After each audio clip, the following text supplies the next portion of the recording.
But yes, we are talking about obstacles and overcoming obstacles today.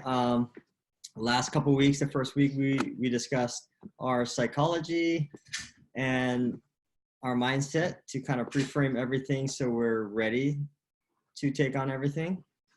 And last week we talked about production and being able to be, create more productivity, in our lives and around our golf game. So today, once we were starting to get ourselves pre-framed, our minds set, and we're putting into habits of, how do we become more productive and start becoming more productive, we're going to find that obstacles come in the way.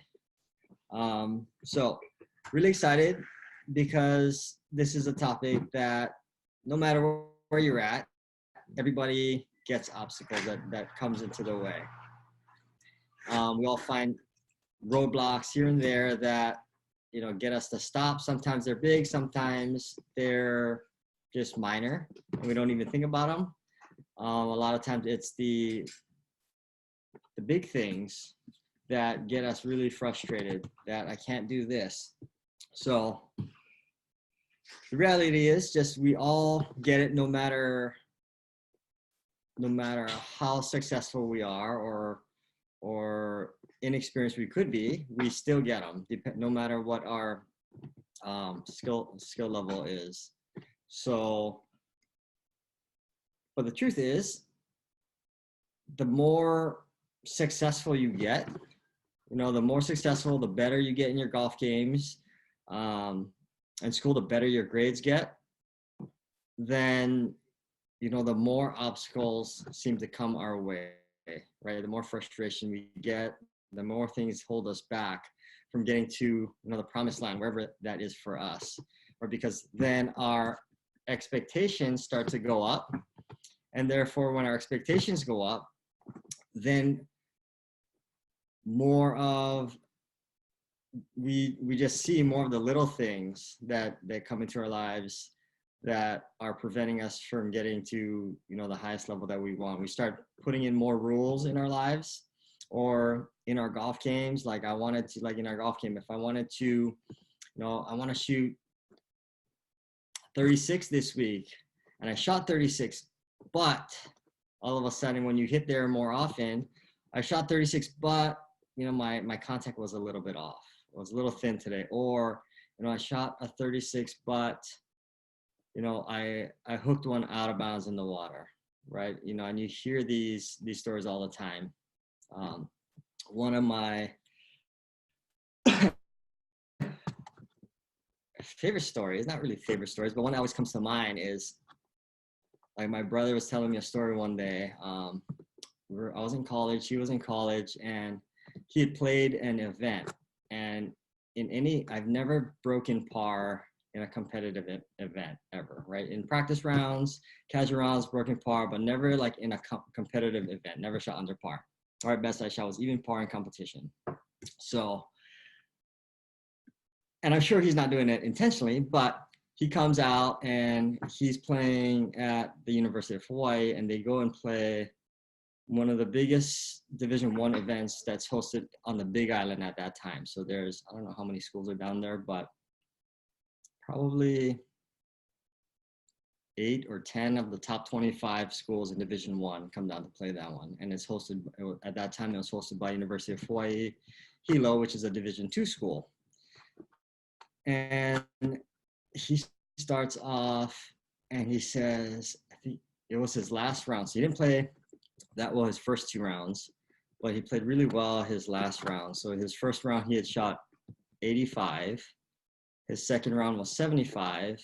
And then, so he's showing me the story. And then the last round, he shoots 65. So he goes, oh yeah, I shot 85 and then 75. And then today I just shot 65, but I hit 2 in the water. I'm like, oh my gosh, but what? You just shot 65. I was like, I've never seen that score in a competition. Actually, I've never seen that score even in practice, right?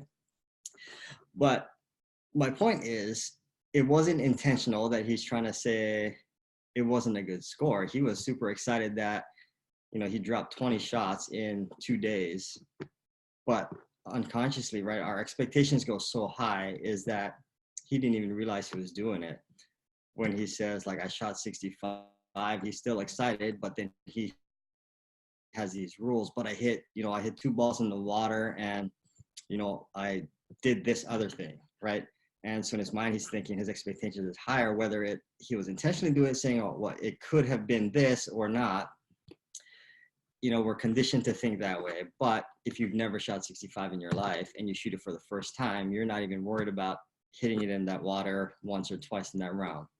So point is, the higher up you get, right, we start adding more rules to it. Our expectations go up, and we tend to create more obstacles, in our lives than is really necessary. So it's always good to stop, reflect back, and see,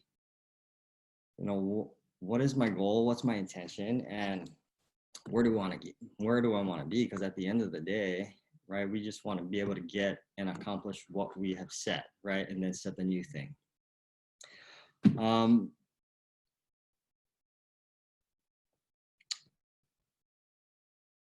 Our obstacles, in other words, the same in our obstacles, it can be our fears, right? Our fears is another word for obstacles. So it can affect us in 2 ways. So one, it can either affect us and motivate us, or 2, it can discourage us, right? Sounds pretty simple. But if we think back in, what's happened in our lives, some things that happen, and we call them obstacles, kind of pump you up, and you say, like, oh my gosh, I can't believe this happened. There's no way this is going to happen again. And you do something about it, and then you continue to do it, and then all of a sudden you overcome that obstacle. And there's other things that come in our lives, and we may think that, maybe this is just not the right time for me, and maybe I wasn't that good in that anyways, or maybe I'll just do it a different day. And you give yourself this story, and it kind of discourages you to not want to do anything, and then you kind of just leave that on the side and you take a different action or a different route to where you want to go. Oh, excuse me. And when you do that, all of a sudden we leave some things on the back burner, and months or a year goes by, or years go by, and maybe there's things now that you thought was really fun, and we got discouraged somehow and just didn't really go back. We just kind of gave ourselves that story. So, I'll kind of share with you examples of, how do roadblocks come in, just with, kind of what happened with my life, right? Moving from Hawaii to come up here, to teach golf and to coach golf, right? It's, I had just graduated school.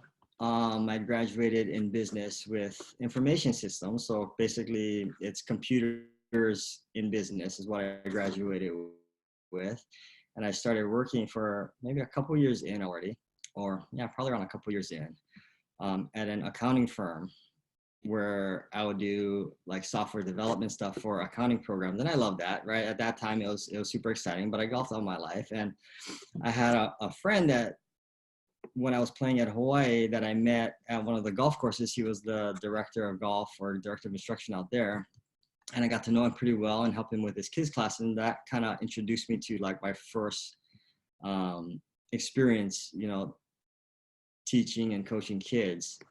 And it was fun, and we built a relationship, and he eventually moved up to California from Oahu to start his golf programs up here. And the whole time I kept in contact with him, and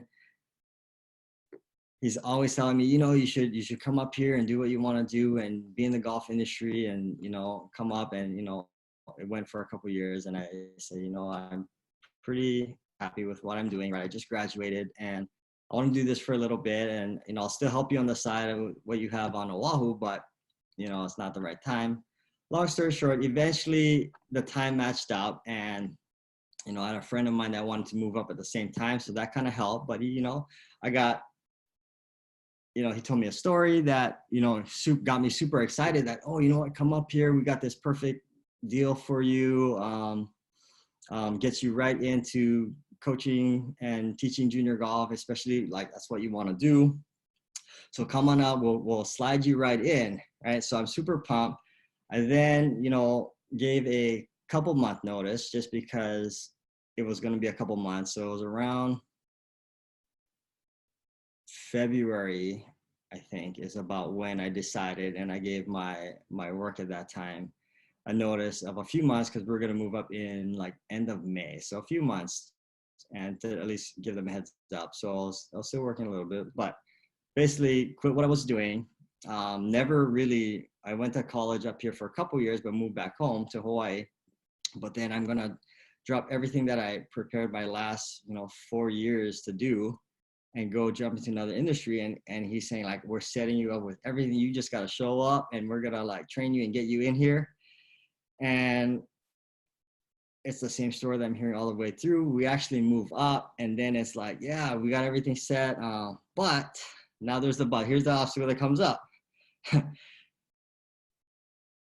We don't know how many classes you can start doing, but we can get you in a few. But in the meantime, you're gonna have to like get employed by the golf course. So you're gonna have to work on the driving range, wherever they're gonna put you as like a utility person, and then we'll get you working in golf lessons and golf instruction as much as we can. So that whole other side, that the potential was there, or it sounded in my head was like, yeah, we have everything set up, but the reality was we have an opportunity set up. You may be just doing like 1 or 2 hours a week. The other time that you have is going to be working for the golf course as a utility, wherever they need help. So then, I start and I'm like, oh my gosh, I just like moved across the Pacific Ocean, dropped everything. And now I am maybe teaching 1 to 2 hours a week. And I'm working at the range. Definitely not what I signed up for. And I can't believe what just happened. And, the story goes, it's like, just be patient, just do this, pay your dues and all of this stuff. But, as comforting as it sounds, I'm thinking in my head, oh my gosh, I just moved across the ocean, dropped everything, left all my friends back, that my comfortable life, to kind of get into this area of like, now I don't know many people here. It's new. It's totally different. And now it's not what I thought it was going to be, because I didn't even move up to teach. I came up to basically work on the driving range and then be more of a utility as a teacher is kind of the reality of how it worked out. But I kept on going, right? And, I really wanted to do it. And so I stayed up here, and as I'm learning how to play or teach and coach and get more, experience, then comes out, we get like so many times I hear these stories like, well, if you're in the golf industry, you're working long hours, don't expect to ever play golf anymore. Right. So I was like, oh my gosh, how do you not play golf? Like we're in the industry. Why wouldn't you want to play golf? And they're like, you're going to be so exhausted. And you get conditioned in saying this story, like, don't ever expect to play golf. Right. You're going to just be working a lot. So I'm like, all right, I guess we're going to go with that one. Right. So then I'm thinking I'm in the golf industry, but I don't get to play golf because everybody says if you're teaching golf, you're working in the industry, you don't get to play golf. Right. And so I keep on going. And then, which sounds like it's a great thing at that time, it's like, well, now that you're working in the range, then you're teaching a little more this time, we're going to put you in the golf shop. So now you're going to be assistant in the golf shop to transition up there, almost like, it's going to be a promotion. But what I didn't know is now that I'm in the golf shop, it's a lot more responsibility. So now my time is more in there. So now I'm like 35 to 40 hours in the golf shop, and I'm trying to balance and get as much coaching in on the side. I'm like, holy smokes. Like I'm up early morning to all night, all end of the day when it's, when the sun goes down, right? So I'm having to schedule where I got to get up and open the golf shop at 5 in the morning. And then I'm teaching when I'm done till sun up to sundown, basically. So I'm like, oh, this is really not what I thought it was going to be because it seems like I'm getting a promotion, but right? I'm just getting work like crazy. And then as I'm working in there, then the golf course comes up. Well, if you want to continue and you want to teach here, you know, you got to get your PGA Class A certification and do basically 3 levels going to Florida to get educated and test out. And I'm like, oh, do I really need that? That's more stuff on my plate. And I said, and I looked at it and I'm telling me this story like, wow, am I really going to use any of this stuff? Like, I guess if I need it, but do I really need it? Is it actually going to make me a better like golf instructor? And at that time, I'm like, there's no ways it's going to make me better because I think I know what I'm doing right now. So I have to start it, right? So I started and it takes me pretty long, right? The process is they give you 2 years to finish each level and there's 3 levels. So basically your time clock is 6 years to finish it all. So it takes me, I get suspended the first year. It takes me, I don't finish level 1 in 2 years. It took me 2.5 years to finish level 1. And I'm like, do I really need this? And I finally get it, right? And then, so from there, I'm starting to transition out and not work in the golf shop anymore. And so I'm teaching more. And so now we have all of this classes that we build and curriculum that we did. And, you know, at our facility, we have a short game area that we used to use. And like, oh, it's such a great place that we can teach back here and use this short game and teach chipping and all this kind of stuff. Until one day they, you know, we get a notice saying like, oh, by the way, you can't use this area. It's going to be, for whatever reason, right? It doesn't matter what the reason was. It just means you can't use it. So I'm like, oh my gosh, now I can't even, you know, teach short game. I can't do anything. All I'm going to be is putting in full swing. And I'm like, holy smokes, what am I going to do now? That kind of disrupts everything, right? Because that's a pretty big component, right? And it, you know, continues to go down, right? And so within those gaps, there's definitely a lot more obstacles that come in the way, but those are like major ones, right? In the last 10 years that came up for me, right? And as much of a crisis that it is, and it sounds like at that time, or what I went through emotionally, or with these like devastating things for me, right? Maybe when you're listening in, it doesn't sound that bad. And you're like, that's not too bad. But, you know, for me, definitely was like earth shattering. I was like, oh my gosh, I moved all the way across and like all of these things come up, right? And if you look at it, the more experience I got, right, the more extreme these obstacles became, the more difficult it became. So, you know, long story short is what happens when you get through those obstacles, right? So now I'm looking, you know, 11 or 12 years later down the line, right? The whole moving up here story, not that big of a deal. I got through that one. Don't expect to play golf in the industry, right? I play tons of golf now. And all the way down, right? And so eventually all of those things is something that I got through, but at the moment I thought it was like the most impossible thing, right? Like the world is against me. Everybody's trying to get me to fail. And then, you know, the truth is, it's just not true, right? Our mind plays all these tricks on us and makes it way more extreme than what we think it is. So, you know, out of everything, right, what happens, right? I now have a beautiful wife, Seiko, and a beautiful daughter, Charlotte, that came out of like all of these obstacles that I thought was the end of the world. I probably play more golf than ever now. People say you can't play golf, and I just say, you know, why not? Play as much as I can. I play with students, I play with friends, and I'm playing more golf now than I did before, right?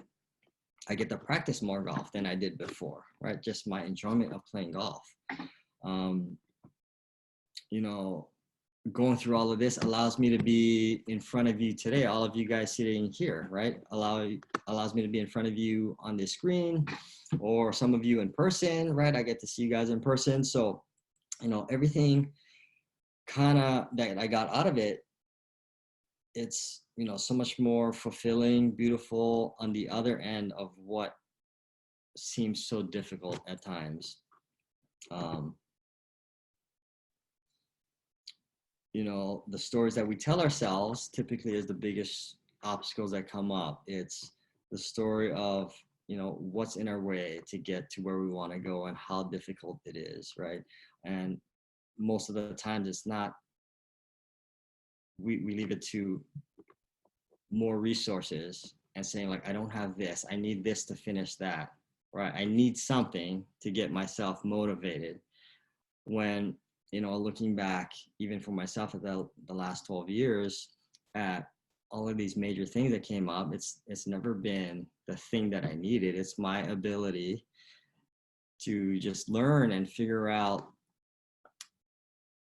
what can I do to get around it, right? So looking at like coming in and saying you can't use the practice facility anymore, and I'm thinking like, oh my gosh, should we move, right? And getting that drastic, right? And questioning that they really don't want us here, we should go move. And now the thing is, it's crazy, right? And thinking, how do we get through it? What can we do that's better? And it was actually like a total blessing that we no longer go and use our short game facility, because thinking back of how we used to use it, we didn't use it as effectively as we could, right? We might go back there and do scenario-based shots and only hit maybe a dozen shots in a hour class, just because of transportation to get back there and moving around. Whereas now, like the amount of shots that we can do on the range, and we can create targets, right? You might get a dozen or so situational shots, whereas you can create a couple different situations and hit hundreds of shots, like on the range or in the areas that we found that we could use and just kind of got away with. So it's always thinking like, what else can I do to make the best with what I got, right? And it's like looking back at they put me in the golf shop, and now I got to be an assistant, and I have to work 30, 40 plus hours a week. And how am I going to be able to teach? I mean, that was such a total blessing, because if I wasn't in the golf shop, for a number of years, there's no ways I would have built such a great relationship with, our general manager, our head golf professional, our director of golf, just the management team that runs the golf course. It wouldn't, I had that opportunity to be in there like every single day to talk to them, get to know them, they get to know me, right? If I just kind of showed up and just got the life that I thought I was going to get, right? I'd be isolated on the driving range, not knowing who's, running the facility, and, just kind of be in the dark and everything. Whereas, the relationships that we built with the people that facilitate that whole golf course has been amazing over the years. So, at the moment, sounds like it's crazy and it's so difficult and the world is against you. But at the end of the day, like looking back now, if I didn't have that, I really wouldn't know if I'd still be here at the facility that we're at, if we didn't have the relationships that I had built, or that we built while we were there. And so every one of these things, if it had gone the other way, it would have shifted me directly to a different route than where I'm at today, right? So the easy way would be like giving in to my extreme measures. Oh my gosh, they lied to me to come up here. I'm just gonna pack everything up and go back home and go do what I was doing, what was most comfortable. Oh, they told us don't chip here, we can't do that, they really don't want us here, let's go find a new facility. And when we get emotional, it's so difficult to get yourself out and see the reality behind it. And the reality is, none of those statements were true, right? It's something that I created. And all of these obstacles that come up, we create these stories that just devastate us and make like it's the most difficult thing in the world. So all of you guys, I know you guys can do it, right? I could do it. And even now, I continue to do my best to treat the obstacles with what it is and find my ways to navigate around it. And you guys all can do it too, right? You guys have all done it in your lives. If you just look back at where you were even a year ago, there's a ton of things that was super difficult that came up. And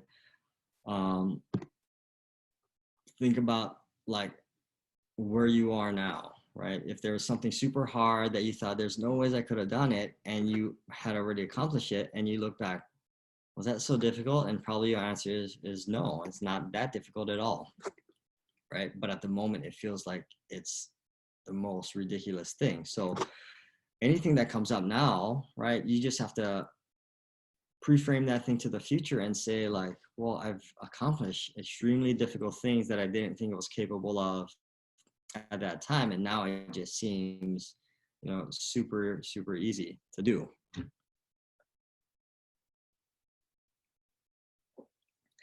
So you know, some of the obstacles that often come up in our lives now, and especially when we're golfing, is, you know, I don't feel like it sometimes, right? I get frustrated, I'm not hitting it very well, I'm tired, I just don't feel like it. You know, we get, I don't have time. Some things that we're working on become extremely difficult, and it's like, oh, it's just too difficult, I need a break, right? We even get obstacles that we tell ourselves that it's like something happens and we don't see the reality that it happened because I'm capable of making that happen. But we say, yeah, I topped it a bunch today, but I typically don't do that, right? Then you play the next one, I topped it again. I don't really do that, right? That's an obstacle. We get, oh, that person, I didn't enjoy playing with that person on the golf course, right? He was irritating me, he was frustrating me. Oh, that guy got me upset because he talked when I swung, or they kept on speaking, and, you know, they were so rude, and, you know, all of these things. Oh, they made a noise, they tried to mess me up, right? All of these things. Sometimes it's, I don't understand the technique or the concept, and I'm just lost. And, you know, oftentimes might be conditions. Oh, the greens were very difficult today, or it was super windy today. It was wet and raining today, right? We start, you know, blaming all these other things, and the truth is, right, it's just things that get in the way. But at some point in your life, we've all competed or all accomplished successful things when somebody was talking, when it was a little windy, when it was wet, when the greens were firm, or when it was difficult. You know, any obstacle that kind of comes up, you know, I did find success when I found something extremely difficult. So, you know, we're looking back in that lens to see that why is it that I'm feeling this way, and what can I do to get through it? So, you know, there's a few tools and strategies that I want to share with you guys to help you tackle this thing. So one of the things that you want to note that is, anytime we do anything, we get motivated by two things, and that's it. Right? We either are getting motivated by pleasure, meaning something that we're excited about the outcome, or something that gives us like a fulfilling like feeling, right? Pleasure. Or we get motivated by fear, right? So the fear of what could happen if I didn't do it. So for example, you know, if you really like ice cream and somebody says, or your mom or dad tells you, if you go ahead and wash the dishes, we'll go get you ice cream right now, right? You're gonna do the dishes if you don't like doing those dishes because of pleasure, because of ice cream. But we could also get motivated by fear, meaning the consequence. You know, if mom or dad tells you, you know, go ahead and do the dishes, or, you know, we're gonna take your phone away for a week. Now all of a sudden you got the fear of loss. Either way motivates you to do the dishes, right? So the one thing that you need to understand is, in the area that the obstacle is coming up, what's going to push you through? Is it something that's going to motivate you for, or is the thing that's going to motivate you?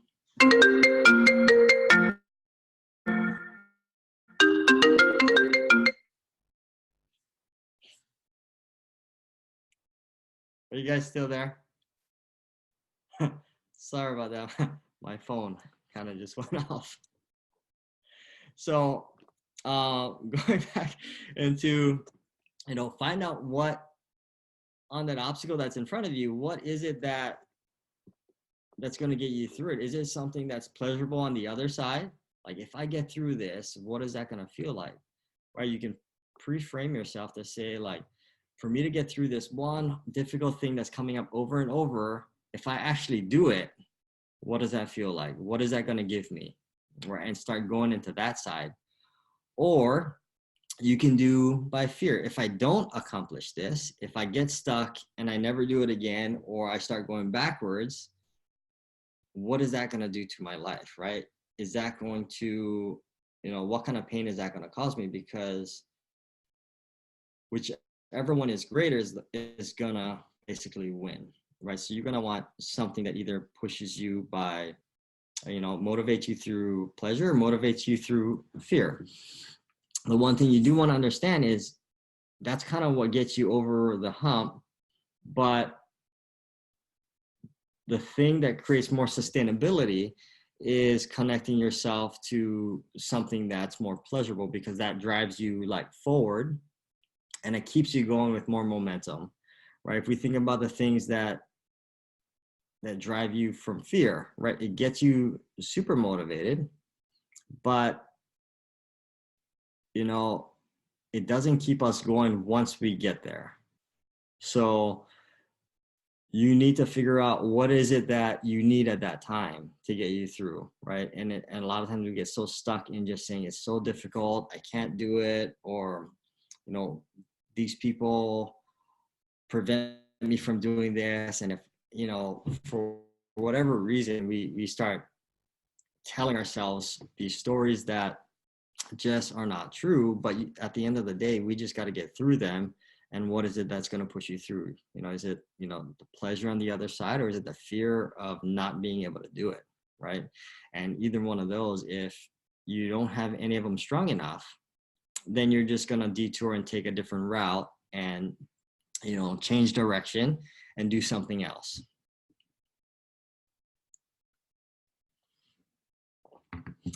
Sorry, there's a bug here. Going from there, it's learn how to be resourceful with getting through all of your obstacles. What that means is there's always a way to get there. We often always look for the resource, meaning I'm looking for the thing that's going to get me, the one thing or the two things that's going to get me there.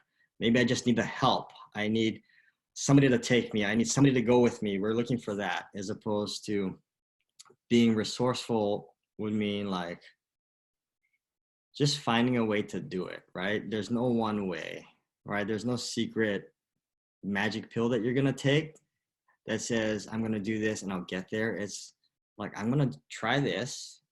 If it doesn't work, then I'm going to change my strategy and try this. Does that work? If it doesn't work, change my strategy and try this. And you keep on changing the approach until you eventually get the way, right? So, become resourceful, because, it's so easy to stop doing what we want to do, right? Because something becomes so hard. But like, again, go back to obstacles that you thought at the time it was so impossible to get to, and yet you come this far. Did you get there in the first try? Did you get there in the second try? Sometimes it's like over and over and over again, right? To get where you want to get. So, your ability to become resourceful and just find the way. Sometimes a way, you just have to search, find, do everything that you can to get the way. A cool story that I read or heard several years ago, excuse me, was with Sylvester Stallone, the actor. So if you're not familiar with him, he was made famous back when he wrote the movie Rocky. It's a boxing movie from the 70s, I believe. So Rocky, at that time, he was like, nobody knew who he was. I think he was living somewhere on the East Coast. I don't know if it was New York or Philly or something like that. But, he didn't have anything. And he had this dream of getting into the movie industry and the show business industry so he could impact lives around the world, right? He knew he had something to give, and he said, if I could get on the screen, right, I could reach like millions of people. And he didn't know what he was going to do. And I guess he was walking down the street one day and it was freezing. So he went into either a bar or a restaurant because it was too cold outside. And when he went in there, there was a boxing match going on TV. So he watched that thing, and as he watched it, I can't remember what fight he was watching, but he shared how he got inspired of, oh, this is how I'm going to get my reach out, right? And he wrote this inspirational story, now that we know it's called Rocky, that I want to say had won an Oscar at the time. So he had written this thing and he was all excited. And now what he really wanted to is not be the writer. He wanted to impact people, to show them, who he is. And so he went around trying to push his movie, and he wanted to star in this movie. And he went through everybody in Hollywood at that time. And he said the number one answer that every single person told him, he is too ugly and he talks funny. There's no ways anybody's going to hire you in Hollywood to be in a movie. And so he said, hearing it from one person, maybe they're just rude, but when it's, executive after executive that tells him the same thing, you talk funny and you don't look very good, you don't match on screen. And so he got turned down, I don't know how many times he had said, like numerous times. And he just became resourceful by saying like, well, I just need to get my movie out, but the only thing was I needed to be attached to that movie. There's like nothing else that was going to get his movie out unless he was attached to it. And by that time, everybody knew the name of his movie and they knew it was attached to him. So, people were just passing it, not even wanting to read it because they knew it came with him. And so nobody even read that story. So eventually he thought of an idea to, I'm going to rename this movie. And he renamed it to just get it into somebody so they can read the script. And they, somebody read it and they thought it was amazing. And then when he said he has to be in the movie, they said there's no ways. Long story short, he figured out a way to get in the movie. And the way he did it is he gave up so much of what he would have got paid to be in that movie. So he basically made nothing in that movie. And I think part of it was he had to sell his dog at that time to make ends meet because he wasn't getting anything, but he wanted to be in the movie to be able to impact so many people. And he finally negotiated something, got basically zero from that movie, had to sell his dog, but eventually that movie became a huge hit. He got the back end payouts of it, went back, found the person that he sold his dog to, bought the dog back with times whatever. And now when you see him, I don't know how many movies he has, but he has, he's one of the actors that has the most movies ever made, in Hollywood. And that's going to somebody that has gone through his first cycle of years saying from everybody, you are not pretty enough and you talk funny. And how's that for an obstacle to overcome, right? Every single person, but he found ways to get through it. And I thought that was such a amazing story, because how many people would have gave up after the first person said, no, you're not pretty enough and you talk funny. And then you go to the second person, right? A lot of us would have just, changed direction, say maybe acting is not, not for me. So, become resourceful. And, the only reason why we actually would get through that, goes into, our next little tool that we can use is you just got to be connected to why you want to do it, right? Be connected to, why is it that you want to do it or accomplish that you want to do. If you don't have a connection that's strong enough, then you're not going to be able to withstand the struggles that's coming your way. There's a tool that that I learned, I think it was in the fall. That was by, he was a real estate guy, but he's more of a personal development guy. His name's Dean Graziosi, and I think he said he learned it from somebody else.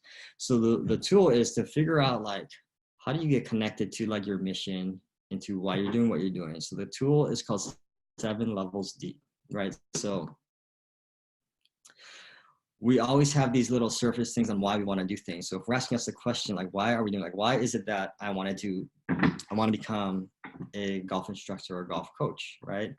And a lot of times we just go to the first level, meaning we want to ask the question why 7 layers down.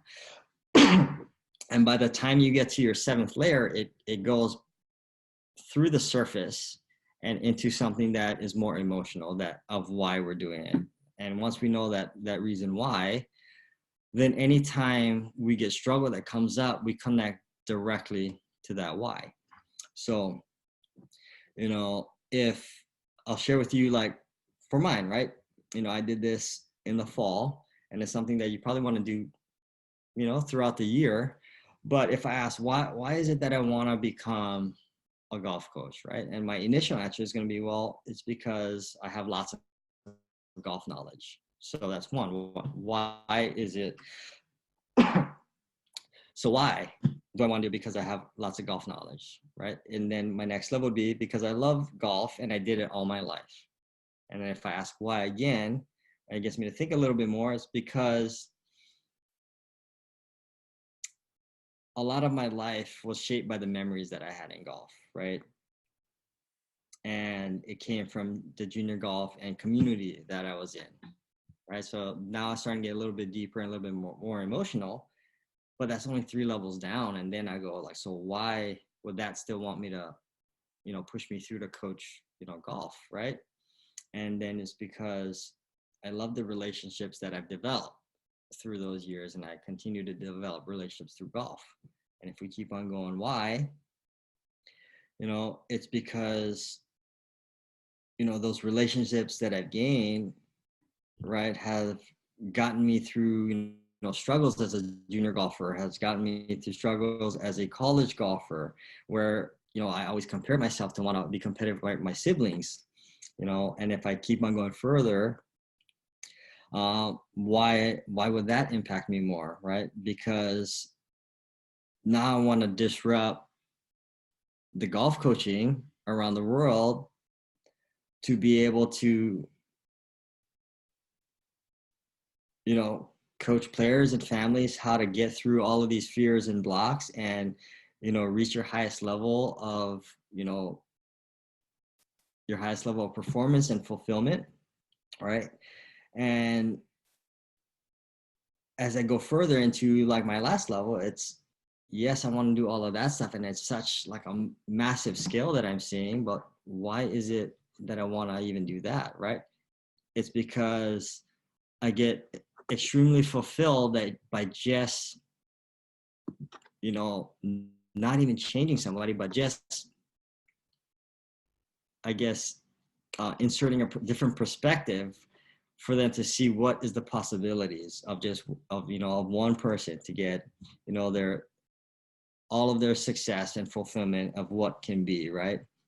And not even converting them, just kind of getting their attention to see what's on the other side, right? And so now when I get that, it makes everything so much easier. Like, I automatically go to, like, I don't have to change anybody. I don't have to make them a professional golfer. But if I can get that one person to just like see the other side and see a different perspective, and know that there's possibilities, right? That opens up big windows, and that gives me tremendous fulfillment in why I'm doing what I'm doing. So anytime it gets hard, it gets hard because I'm trying to change the world. But if I'm just trying to impact one person, even a little shift, right, then it's not so hard. Then everything's worth just, you know, doing that.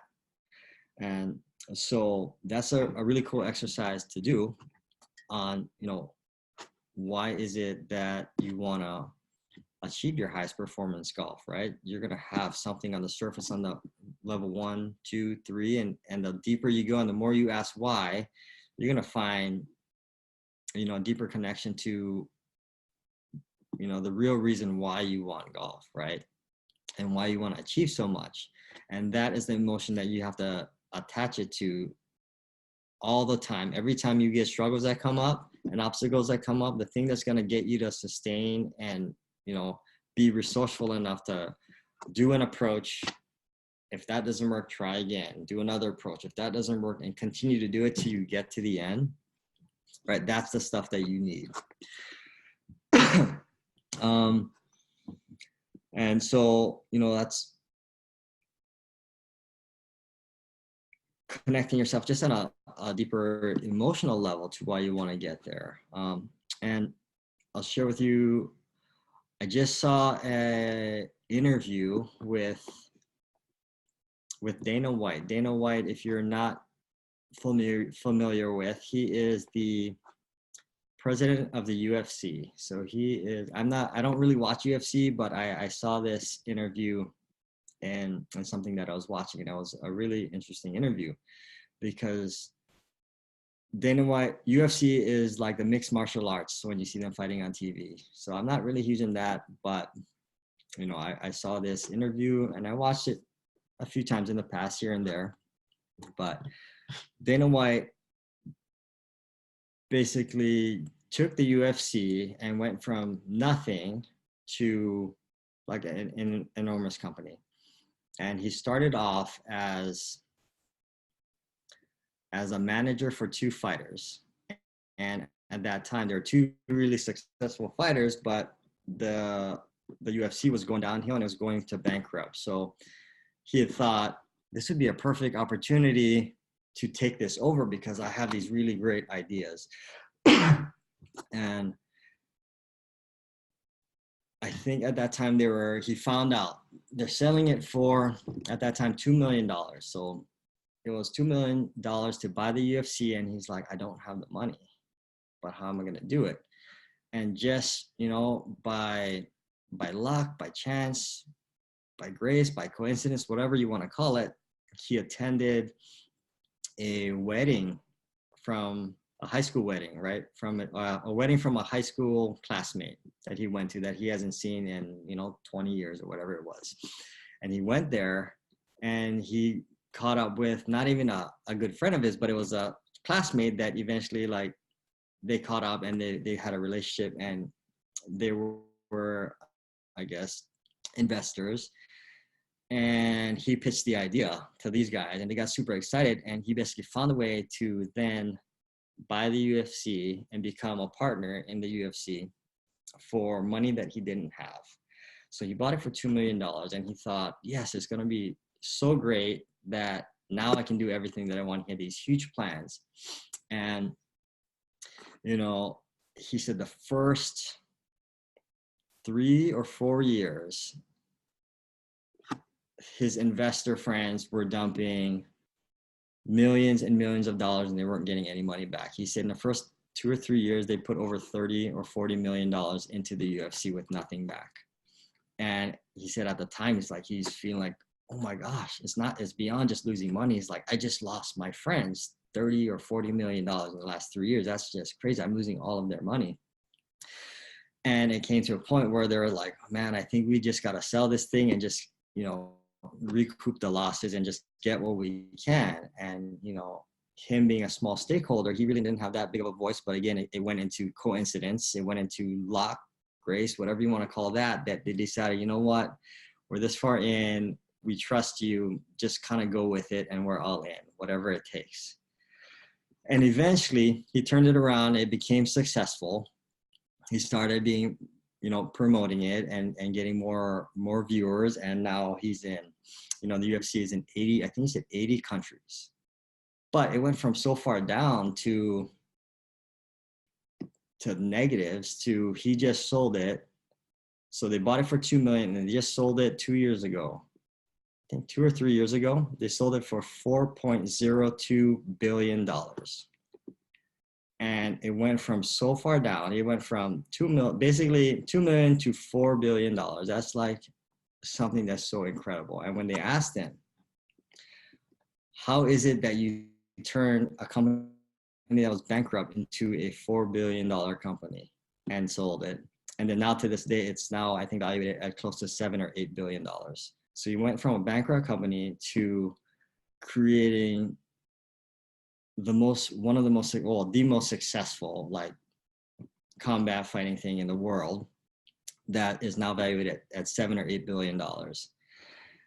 And what he had said was the only thing that kept him going was how attached he was to how much impact he could make through the game, right? So his emotional connection to what it was. And he, even when they sold it a few years ago, he even said, even when I sold it, people had criticized me and said I was cashing out, but they don't realize that I've made so much money in the years building up to the sale that I didn't need to sell it, right? He said, I could never work another day in my life and just sit down for multiple lifetimes. So him cashing out and getting a huge paycheck at the end, I think it was for like $360 million out of the $4 billion. He said that was just unnecessary money because that didn't change his life one bit because he didn't need that money. But in the contract, in the sale that he built was he wanted to still run that company and make sure it goes to where he wanted it to go. And it transitioned to a story where, you know, he was so connected to the end goal and what he wanted to do with it that there was nothing that's going to get in his way, right? He wasn't doing it to make more money. He wasn't doing it to have a better lifestyle. He was doing it because he wanted to get a bigger impact. And, you know, he said even now, right, he's in the office more than anybody else in the office. He says, you know, the one thing that kind of frustrates him most is having 3-day weekends because it's an extra day that he's typically not in the office with the people that he can guide, right? His most exciting day are Sundays because on Monday he gets to go into the office and impact more lives. And, you know, out of all of that, he said, if you want to do something in the long term and be able to sustain through everything, through the ups and the downs, he said, you have to make sure it's not work and you're so passionate about it that you want to show up through the best times and the bad times. If you're going somewhere, if you're working and you're hesitating on why you're going to work, or you're dreading Sunday night because of Monday you have to go, you know, to school or you have to do something, right? Those don't last. But if you're super excited and connected to it, that you're excited about the next day, right? That's the stuff that's going to hold you through, you know, all of the ups and downs. That's going to keep you know, becoming super resourceful in getting to where you want to get to, you know, finding a way, right? There's never a perfect way, right? There's a process that you're going to, you know, continue to perfect to get to where you want to get to. So at the end of the day, you know, with all of these stories and all of this, you know, tools that we can apply, it drives us just to one thing. So the last thing that I want you guys to know to overcome anything is you just got to do something. You got to take massive action, right? I had heard in one conference that I attended, one of the gentlemen had said, the only thing that's worse than a bad decision is indecision, which means if you're not making any decision because of whatever fear or difficulty or hesitation that you have, you staying still there keeps you in this world of not doing nothing, no growth, no nothing. Whereas if you do any kind of action, we either get past it or we go down, right? If we go down, we know it was the wrong decision. We can then take action again to figure out what is the right decision.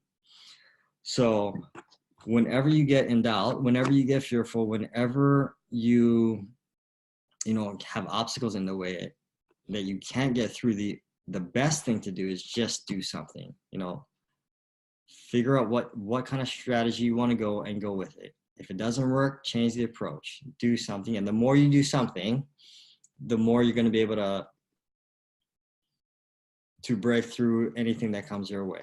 It's the moments that we just stop, think, and like, should I be doing this? No, maybe this one's better. No, I heard this one, and we don't really do anything. We just kind of get stuck in limbo there.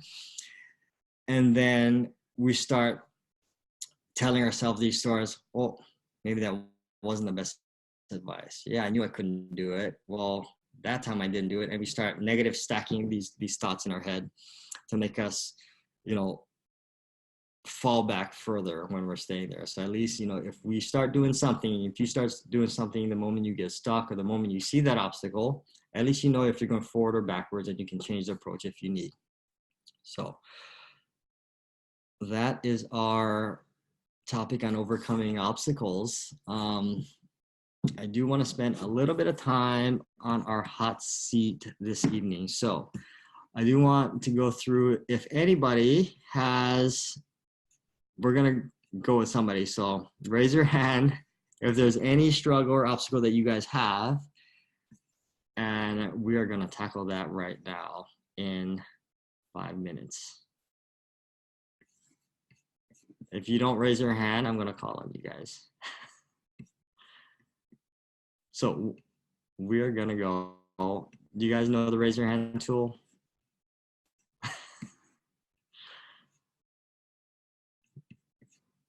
Anybody? All right, we are going to go with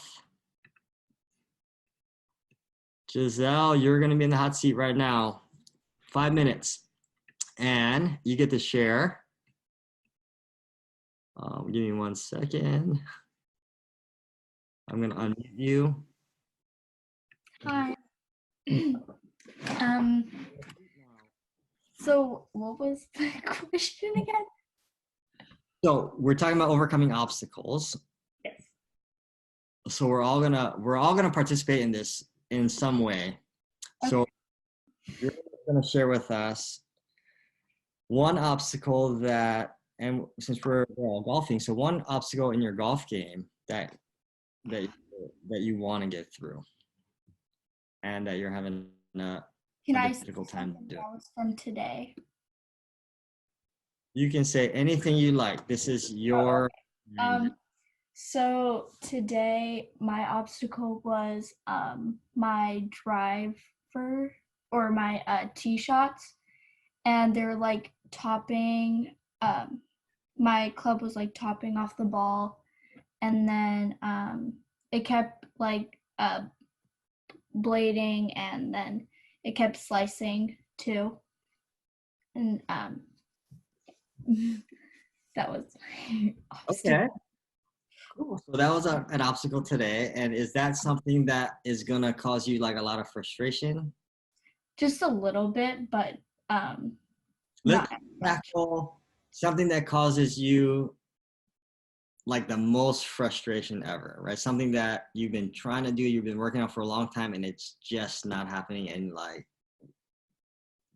that one's in, because that one, we want a very difficult. Most difficult thing ever, something that you feel like if you were to answer that question, if you're topping your drives, do you have the answer to that?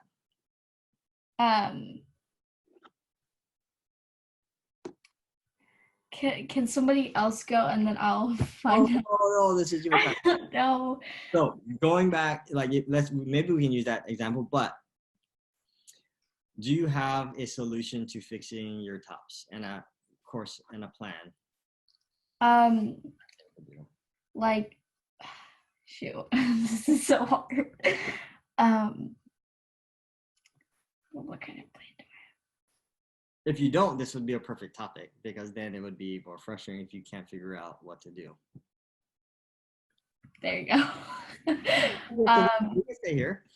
Right, so did everybody hear? Raise this one. I want participation from some of you guys watching. So based on kind of what we talked about, and maybe your own experiences of struggle, maybe you've experienced topping it before off the tee or hitting it off the edge.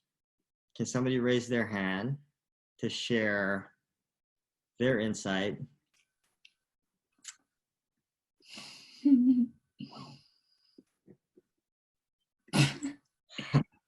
Anybody?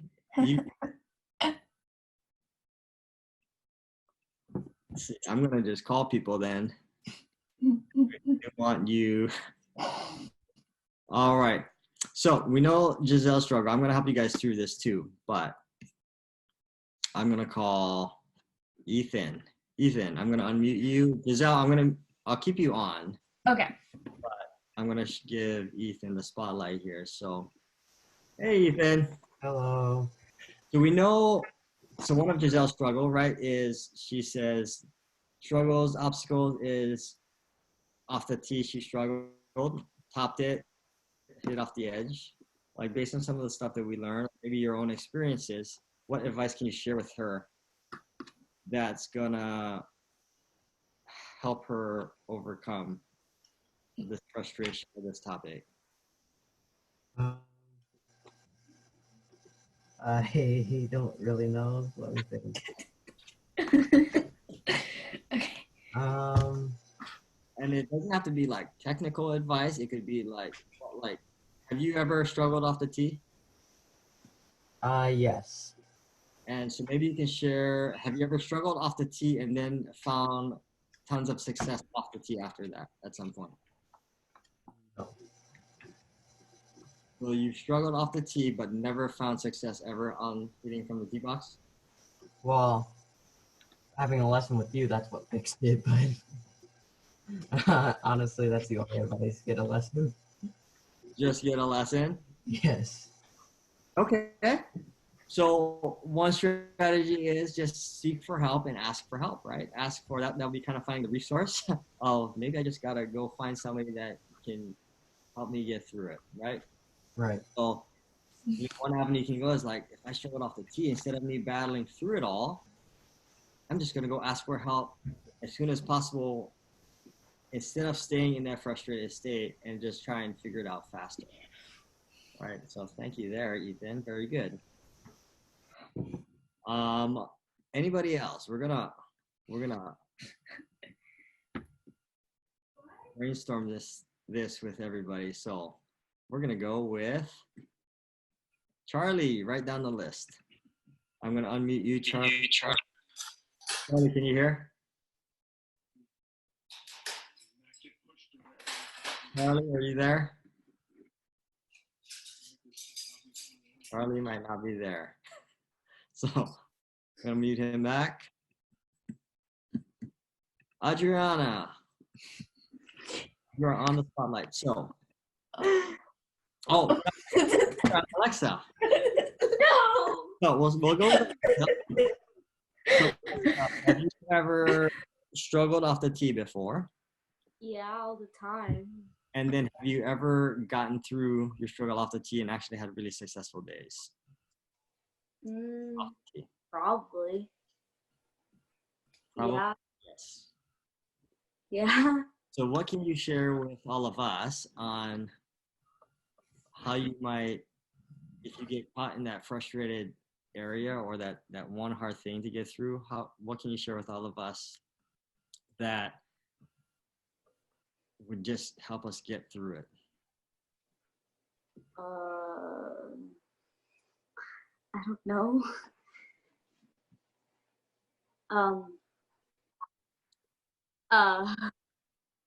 Maybe turn the face down a little more. Okay, and right now we'll assume like we don't know really what she's doing. She's topping it, so we really don't know, like the technical stuff. Yeah.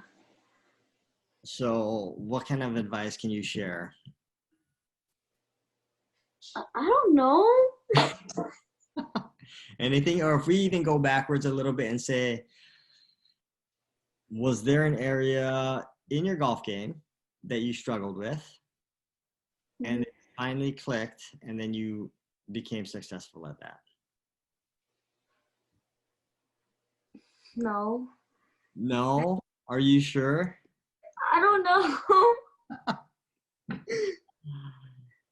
Think about an area that you struggled with. Okay. You can like think last year, 1 year ago, what's one area that you struggled with? The sand bunker. The bunker. Yeah. And how are you in the bunker today? What? What's that? What'd you say? How are you in the bunker today? A little better. Okay. So for you to be better than where you were a year ago, Yeah. what advice can you share to get? What we want is we don't want to be worse than where Oh, we're at. Right? What can you to share that practice the sand bunker more so you can get better at it. practice? Awesome. So we're just saying put more time in the focus Yeah. where you need to go. Struggling. So how can you share that with Michelle? If she's struggling off the tee, So what can you tell her to do? practice more. Practice more. I love it. All right. Thank you, thank you, Alexa. All right. Did you hear the question that I rephrased for Adriana? So maybe let's share your biggest success in let's say in the last year, or let's say last 3 months. So it's a little bit more recent. Okay. So if you achieved a really high success, that had to have been something that you had to overcome. So maybe share your biggest success and how you got there, like any strategy to get there. Well, we're not quite there yet, but like in the past 3 months, like I've been really working on trying to get my club path from left to right, and I've been noticing like a lot of progress with that so far. I'm like just barely not quite there yet. Okay, but then you've got a lot of success getting there, so that would be one of the big things. Mm-hmm. So what can you share with all of us that got you to where you got to now, from where you were, let's say 3 months ago, to where you are now, where you're almost there and just at the edge of it? Yeah. So like just how I got there pretty much. Yes, like what is it that?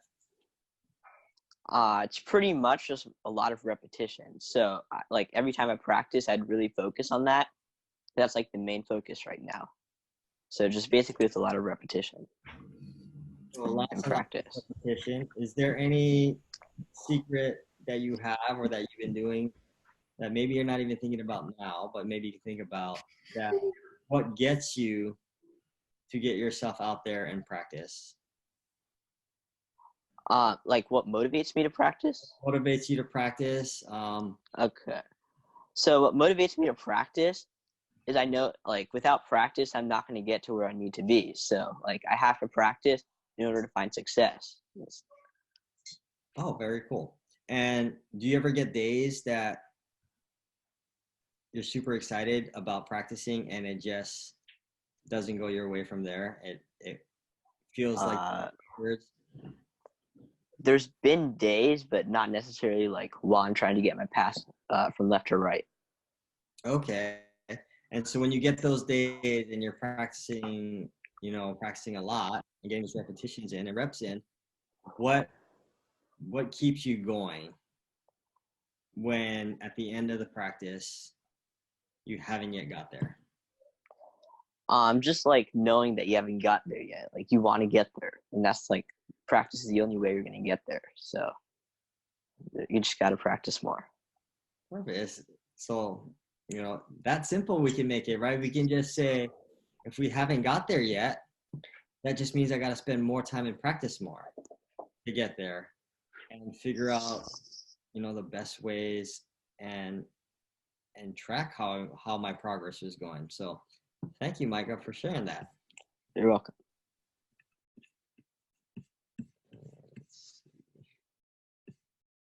All right, maybe, Coach Seiko is here, so we'll get Coach Seiko on.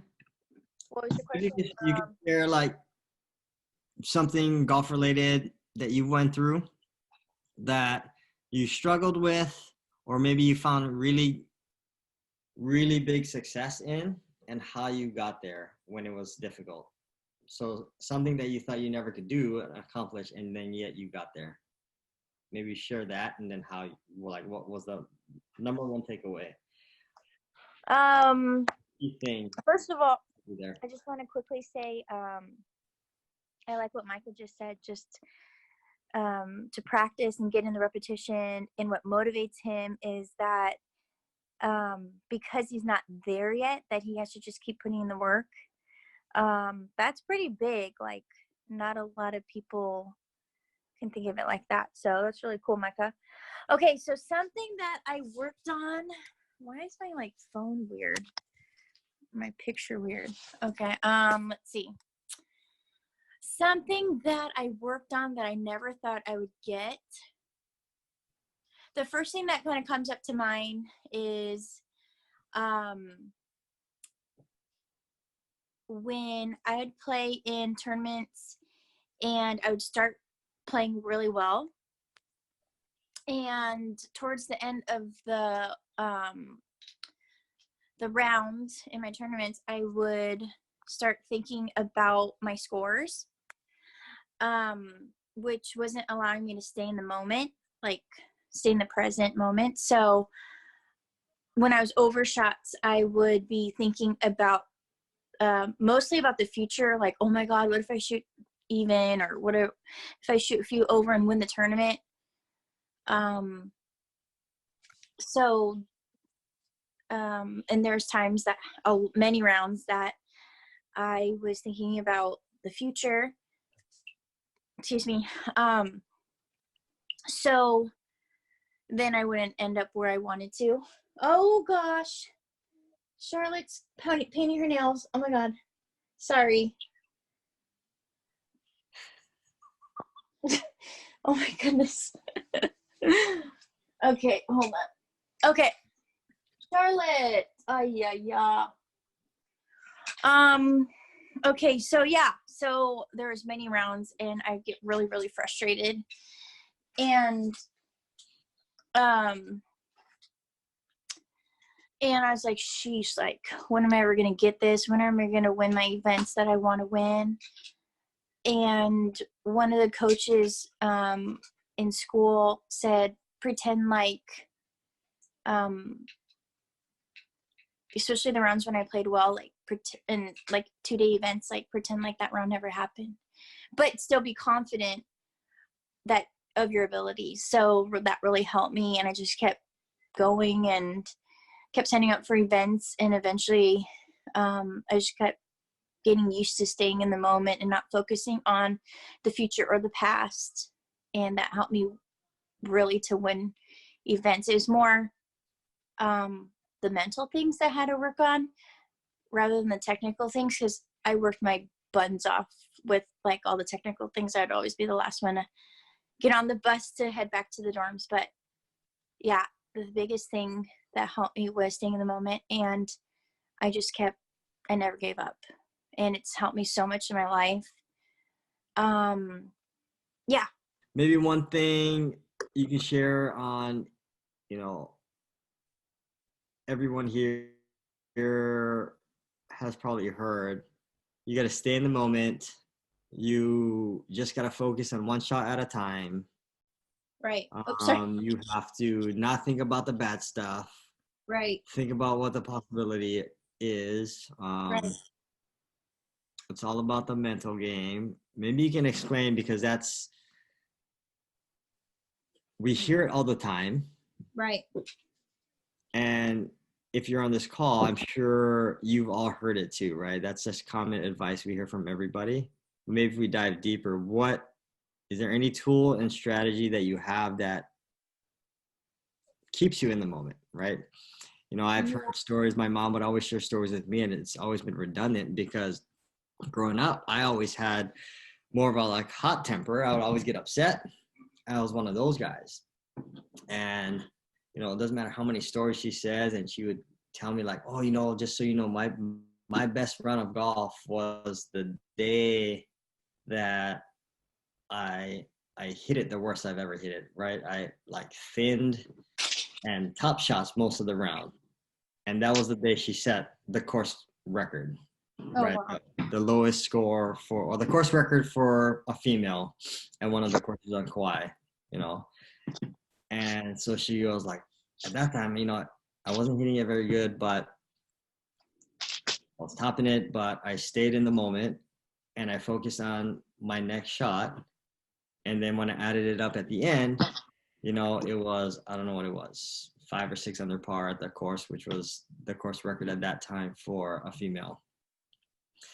And it sounds so easy. And if we've all heard that and we hear it from everywhere, it's extremely difficult to do. So do you have what's your insight on maybe the one big thing that keeps you in the moment, I guess? Oh yeah. Sure. I'll share that. But one thing I do want to share is that I'm so glad that you mentioned about your mom, because every single round that I played my best and won in my events and played well, or even came in top 10 or 3 or whatever the event was, I never was super satisfied with my ball striking, but I always managed to get it in the hole. So just know that, guys. Like, I had one student last year and she was just so focused on ball striking, and she said just because I'm not hitting it well meant to her that she was not going to score well. I'm like, there's a difference. And so yeah, just want to share that again. All right, thanks Seiko for sharing. And I'll close it down with, here are my thoughts, right? So with Giselle, if you're struggling and let's say your obstacle that comes in the way is just your tee shots. I'm topping it, I'm shanking it, it's going to the right, it's going to the left, doesn't matter where it's going, right? It's just not going where you want it to go. Anytime we're playing or anytime we're doing anything and it goes against our expectation, that causes a level of frustration. The further away from our anticipation, the more frustrated we get. For example, if I hit it and maybe I hit it a little thin, but it still goes near my target, it's a little frustrating, but not that bad. If I'm aiming down the middle of the fairway on the tee and it curves maybe 5 or 10 yards right to the edge of the rough, not that frustrating. The moment it starts getting further away from where I think, let's say I want to go down the middle and I want to hit it 200 yards and it slices 50 yards into the trees and goes 120 yards, right? Super frustrating. Or let's say I top it and it goes 10 yards when I'm expecting 200, right? Could go straight, but it's super frustrating, right? So the further away from your anticipation of where it should be is going to cause you frustration. So number one is, as you're playing and even when you're practicing, is you need to create parameters for your success, right? Yes, we want to have a perfect shot. You want to have an ideal shot, but you're also creating windows for your success. So let's say, for example, on the PGA Tour where the driving distance is roughly 290 yards or so. I'm not sure the exact number, but 280 to 310 yards. Let's say that's about where we'll range. When you hit it that far, the ball goes offline quite a bit. But when you hit it far, you also get closer to the hole. If your ball is flying further offline when you're hitting it 350 yards or 310 yards versus somebody that hits it 200 yards, it can get highly frustrating. So instead, you can create windows to say, like, I want to hit it 300 yards or 310 yards, but now it needs to be between this 50 or 60 yard window, right? So, more on the strategy side is, Scott Fawcett teaches golf strategy and he coaches some of the best, tour players in the world. And he has a system called Decade. And he does a lot of stats where he says majority of the golf courses, if you check it by satellite and to see the parameters, that to keep your ball in a pretty good opportunity space where you're in bounds, right? The width of your window is 60 to 65 yards wide. And even the most narrow places are still closer to 60 yards wide, left to right, from being inbounds to out of bounds. So as you're practicing and you're like imagining being a tour player, when you look at a 65 yard window and you say, I can hit as far as I can, but keep it within that window, and not, yes, you want to hit perfect shots too, but we'll also see like this big window. If you hit a shot now that goes just on the border of the window, right, you still get a huge sense of satisfaction, right? we go back into our self-talk, and we also hear, you know, strategists saying like, give yourself better self-talk. But when it's so far off of your expectation or anticipation, it's super difficult to say, yeah, at least I made contact. So create these windows of success, meaning, you know, as soon as you hit it, you should get better feedback, right? You're creating more feedback and that self-talk. As soon as you hit it, yes, that was pretty good. Even if it's not down the middle, it's great because I know it's in play, right? So if you're struggling off the tee, and let's say the tee area is one of the obstacles that get you, you know, the most shots in your round, and it's because you get penalty shots, or maybe because it's in the trees, right? Sometimes they escalate to get worse because it's a little off, but within our typical window that we can play by, but it might be on the board and you say, well, it's not that good. I got to try and do something different. So on the next hole, you try something different, or you change your mindset that it wasn't that good. And when you're changing stuff during play, now it starts getting worse, or then it's worse. Or sometimes, right, we just hit it and it's just that one shot that for whatever reason just came out, and just chalk it up as, well, there, I topped it, or it sliced, and then go on, right? But give yourself a bigger window of opportunity. And if you do that, then, you know, you'll find a lot more success, easier to deal with it. When you think back at like, how do I typically hit my drives, right? I practiced this week, I played last week. What's my capability? Do I typically hit those drives? And if your answer is no, then, right, then you're hitting those drives on the course, then there's something that's going on that is taking you below like your capability of your skill level. On the flip side is, if you're playing golf and you're practicing the week before and leading up to it, and your ball is, you know, little thin and curving to the right all the time, 10 yards, 15 yards, 20 yards, and then you step up to the plate or on the first tee or on the tee box and say, today's going to be the day because I know what I'm supposed to do, and I expect to hit this perfectly straight, long tee shot. Right now, you're just setting yourself up for disappointment instead of, well, this is my pattern. I'm going to aim to the side, play the pattern, and, you know, play the anticipation that I can predict.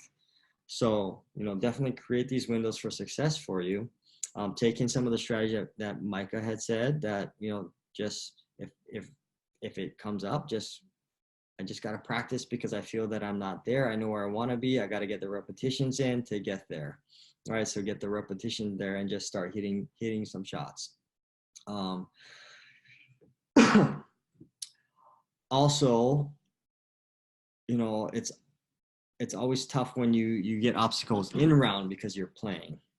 So now it's taking in some strategy. You have to have more than one thing that you need to do. So let's say if I'm hitting it bad, or I'm hitting it off, I'm topping it, I'm slicing it. If you have the one thing only that says, I got to do this technique to fix it, right? Then you're going to be in trouble. Or we're looking for options. What can I do when I'm playing? If you just have one thing, you don't have an option.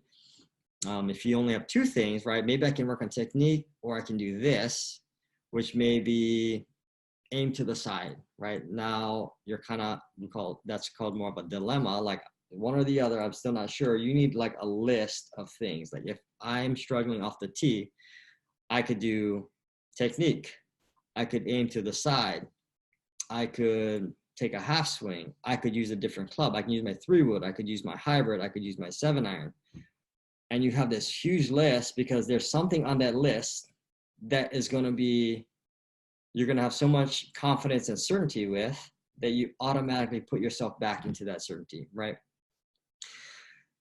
It's easy to make the shift and say, I'm going to think better, but the moment you hit a shot that's off, you go back to uncertainty and disappointment. So you need to, when you're playing golf, and this for everybody, when you're playing in round, you need to get certainty back in. And the way you get there is, one, you make a shift in mindset and thinking.